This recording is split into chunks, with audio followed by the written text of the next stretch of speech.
La Corte Suprema de Justicia dio trámite a los antejuicios en contra de los diputados Luis Rabé, Aristides Crespo y Manuel García Chutá.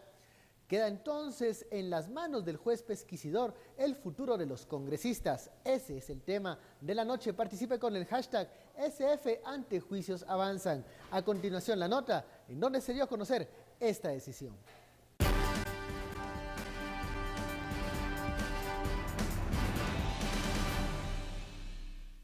La investigación del Ministerio Público surge a partir de que la Junta Directiva, presidida por el diputado Luis Rabé, realizó contrataciones irregulares y que los trabajadores contratados nunca se presentaron a sus labores cotidianas, pero cobraban salarios entre 8.000 y 20.000 quetzales. Además, el Ministerio Público descubrió que los supuestos empleados prestaban sus servicios en otras dependencias del Estado.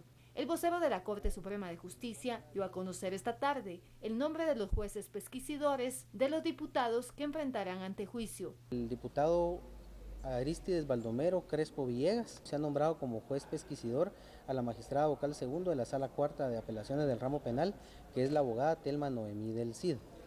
Se conoció también el antejuicio presentado en contra del diputado Manuel Marcelino García Chutá al magistrado vocal primero de la Sala Cuarta de Apelaciones del Ramo Penal, que es el abogado Jorge Antonio Valladares. Y se conoció también el antejuicio presentado en contra del diputado Luis Armando Rabé Tejada, el cual ha sido admitido para su trámite igualmente y se ha nombrado como juez pesquisidor al magistrado vocal segundo de la Sala Tercera de Corte de Apelaciones, la magistrada Sonia de la Paz Santizo. Por este caso, los exdiputados Alfredo Rabé, Edgar Cristiani, Carlos Herrera y el exgerente general del Congreso, Luis Mijangos, están ligados a proceso penal. Bienvenidos a Sin Filtro, la noche de miércoles, mitad de semana. La etiqueta SF Antejuicios Avanzan, una etiqueta que la discutimos con anterioridad en este foro, pensando que los antejuicios pues son un proceso a veces largo, pero la justicia parece estar caminando y hoy los magistrados de la Corte Suprema de Justicia dan trámite a este proceso, nombran a un juez pesquisidor. Envíe sus comentarios, opiniones con la etiqueta SF Antejuicios Avanzan. 3 congresistas sometidos ya a procesos de antejuicio. Damos la bienvenida a nuestros analistas, Philip Chicola y Estuardo Zapeta. Philip, esto es un trámite, quedemos claro, pero tiene mucho simbolismo. Y ya con esta luz verde ya se ha nombrado juez pesquisidor para estos 3 congresistas. ¿Qué sigue? Bueno, recordemos el proceso de antejuicio contra un diputado. La Corte Suprema le da trámite, ese trámite generalmente se tarda entre 1 semana y 10 días. Nombra a un juez pesquisidor, que es lo que ocurrió el día de hoy con estos 3 diputados. Todavía faltan otros 2 más pendientes de que la Corte les nombre juez pesquisidor. Que son César Fajardo y el último Carlos López. Y Carlos López, correcto. Entonces, porque los otros 2, Julio López Villatoro y Selvin García, ya renunciaron, todavía no se han puesto, o sea, todavía no han sido citados por el juzgado contralor, entonces todavía no se han presentado ante la justicia. Pero entonces lo que procede ahora es que el juez pesquisidor tiene un periodo de 60 días para, primero, escuchar a las partes, al Ministerio Público, si sigue, a los abogados defensores o a la defensa, y sobre eso emite un informe en donde recomienda si al lugar o no que se inicie una causa penal en contra de los diputados. Ese informe se lo remite a la Corte Suprema de Justicia y la decisión final es de la Corte Suprema de Justicia de retirar o no retirar el antejuicio. Una Corte Suprema de Justicia que, vale recordar, hoy está integrada solo por 12 magistrados porque el Congreso no ha electo al sustituto que habrá de llenar el vacío que dejó Vladimir Aguilar con su renuncia. Entonces, el antejuicio contra los diputados básicamente se pelotea a lo interno del organismo judicial.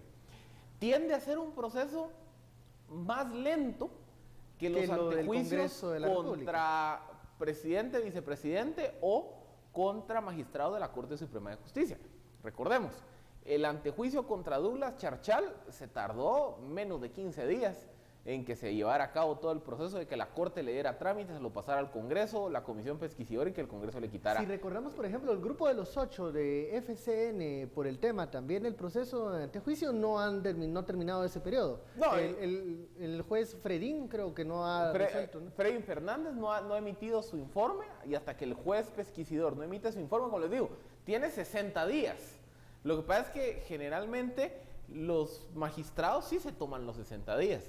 A diferencia, por ejemplo, de una comisión pesquisidora en el Congreso, vimos la comisión pesquisidora de Charchal, que creo que en 72 horas sacó todo el trabajo. Ahora, similar a lo que pasó el año pasado con la comisión pesquisidora de Otto Pérez, que en un lapso de 2-3 días sacaron todo el trabajo. Ahora yo pregunto, Estuardo, los tiempos que menciona Philip, diferentes, en donde se está analizando si hay indicios suficientes para retirar la inmunidad a los diputados, estos tiempos diferentes que se manejan en el Congreso de la República y en el sistema de justicia, en tribunales, ¿hará algún tipo de beneficio o de ventaja para los congresistas en este momento el esperar estos 60 días? Porque la gente dice, bueno, ¿por qué esperamos tanto para que se decida o se recomiende si se quita o no la inmunidad a los congresistas luego de que MP y CICIG ha presentado pues estos señalamientos?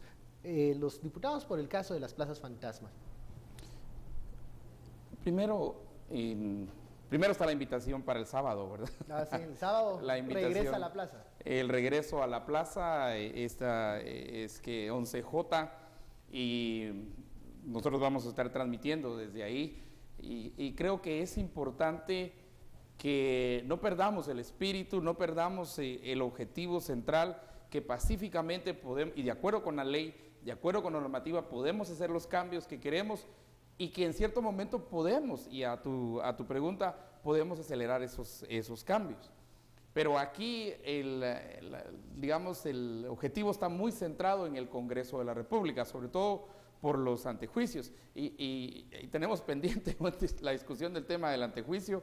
Hay posiciones como antejuicio para unos sí, para otros no, que es una discusión a la que entró ahora también. Sí, hay otras posiciones, por ejemplo, la que yo comparto, es que en realidad ni antejuicio para nadie, ¿verdad? Y hay otros son antejuicios casi que modulados o moderados en ciertos casos. Hay que tener ese debate del antejuicio, pero mientras tanto lo tenemos.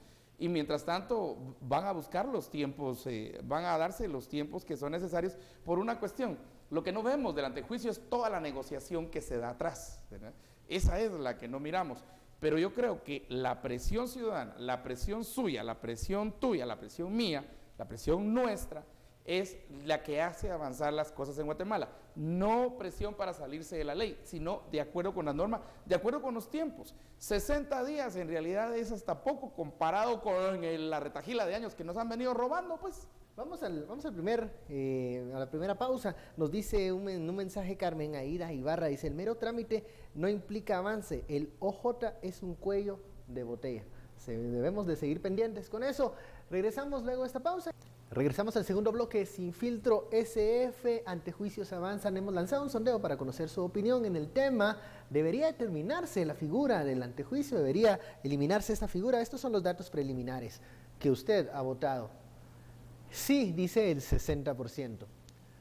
Hay que analizarlo, hay un 21% que pide analizar la figura y no un 19% que defiende la existencia de la figura del antejuicio como una garantía a la institucionalidad o al puesto. Eso es lo que se dice en la teoría, ¿no, Philip? Es que vean, a ver, en los sistemas modernos funcionales el antejuicio no existe, porque el juez y la fiscalía actúan como un filtro que básicamente protegen a la institucionalidad. Desestima aquellas acusaciones espurias. Ajá, que básicamente aquellas acusaciones que aparentemente tienen un tinte político, ni la fiscalía procede con la acusación, o si llega a acusación, el mismo juez evalúa antes de abrir una causa penal si existen suficientes indicios para abrir el proceso o archivarlo. Lo que pasa es que en sistemas poco institucionalizados, en donde no se confía en esa facultad de los jueces de dirimir si la denuncia es espuria o no, se constituye entonces la figura del antejuicio como una prerrogativa para evitar que un funcionario público esté siendo sujeto de presiones vía demandas judiciales espurias. ¿Cuál es el problema? Que esa protección al ejercicio de un puesto público o de cierta función pública se ha prestado para que se vuelva una patente de impunidad. Claro, un escudo, una sombría. El caso paradigmático, Paul Gómez Cristiani, él fue un diputado de la legislatura 2008-2011, si no me falla la memoria. y a Paul Gómez Cristiani lo encuentran teniendo relaciones sexuales con 2 menores, creo que de 14 años o incluso menor que esa edad, que es un delito, y no se pudo hacer absolutamente nada porque había que esperar a que el antejuicio prosperara. En esas épocas los antejuicios no prosperaban. Entonces, ¿qué ocurre? Pasamos de tener una figura que lo que busca es proteger a ciertos funcionarios de denuncias espurias a convertirse en una figura que faculta impunidad. Hasta el año pasado, con todo el terremoto de casos de corrupción, es que estamos viendo que los antejuicios prosperen. Pero si regresamos 2, 3, 4 años en la historia, los antejuicios no prosperaban. Y ahí sería interesante evaluar cuál era el argumento. Philip menciona que muchas veces lo débil o el eslabón débil de la justicia es que el juez era el que tenía que determinar si prosperaba o no el antejuicio. No se puede. Es que así es en los sistemas avanzados, así es. Por eso es que no existe el antejuicio en los sistemas avanzados. En este sistema, el guatemalteco, el juez lo que hacía era proteger al funcionario sobre pretexto de que tenía antejuicio. Sí, pero mira el caso, que este caso ya lo discutimos nosotros aquí. Y fuera de cámaras pues discutimos el caso del antejuicio. Mira, ¿qué más delito puede hacer eso pues? ¿Qué más delito puede ser, digamos, menores de edad y todos los elementos de delito? Y no se puede. ¿Por qué crees que 60%, y si no es que más, estarían de acuerdo que se quite el antejuicio? Y que realmente presionar a los jueces para que sean ellos quienes determinen si un caso que va contra un alcalde, contra un gobernador, contra todos los que tengan antejuicio, ¿verdad? Contra un magistrado o el mismo presidente, todo tiene o no tiene, o es frívolo o no tiene sentido. Y conforme estos vayan determinando que unos casos no pasan precisamente por esas cualidades, ¿verdad? Entonces va a haber que poco a poco se va a ir fortaleciendo el sistema. El antejuicio ha sido la sábana, ha sido la chamarra de la impunidad.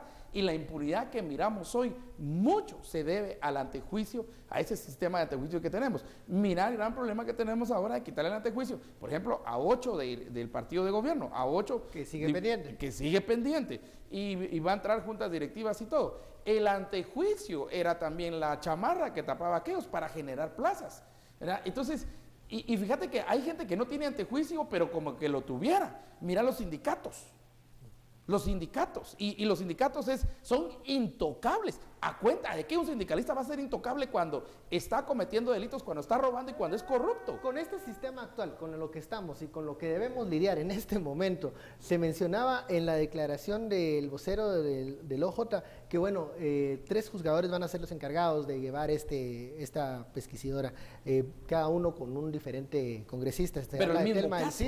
Claro. Y esto sería la misma evidencia. Sonia de la Paz y Jorge Valladares. Como sociedad, porque no podemos... Imagínate que uno diga sí y el otro diga no. ¿Qué pasa en ese caso?